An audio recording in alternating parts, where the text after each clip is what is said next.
ପାତାଲି ମହୋତ୍ସବ ପାଇଁ କଳସ ଓ ସାଂସ୍କୃତିକ ଶୋଭାଯାତ୍ରା।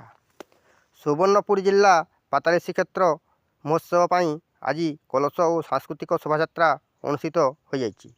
ପୂଜାର୍ଚ୍ଚନା ପରେ 151 ଜଣ ମହିଳା ଗୁପ୍ତେଶ୍ୱର ମନ୍ଦିର ମହାପ୍ରଭୁ ବନ୍ଧରୁ ପୂର୍ଣ୍ଣ କଳସ ଆଣିଥିଲେ। କଳସ ଯାତ୍ରା ସହ ରାଧାକୃଷ୍ଣଙ୍କ ପରିକ୍ରମା ଓ ମଣ୍ଡପ ବିଜେ ମଧ୍ୟ ଅନୁଷ୍ଠିତ ହୋଇଥିଲା।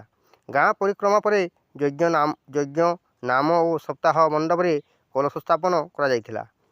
ବଡ଼କୋଲ୍ରେ ଝାଞ୍ଜ ଗୌଡ଼ୀୟ ଦଳ, ଦୀପପାଲି ଶବର ସବୁରି, ପତର ସହୁରା ଆଦି ସାଂସ୍କୃତିକ ଦଳ, ସମ୍ବଲପୁର ଓ ସୋନପୁରର ପଣ୍ଡିତ ମହାସଭାର ଶତାଧିକ ପଣ୍ଡିତ ଯୋଗଦେଇ ବେଦପାଠ ଓ ବିଷ୍ଣୁ ସହସ୍ରନାମ ପଠନ ଓ ହବନ କରିଥିଲେ।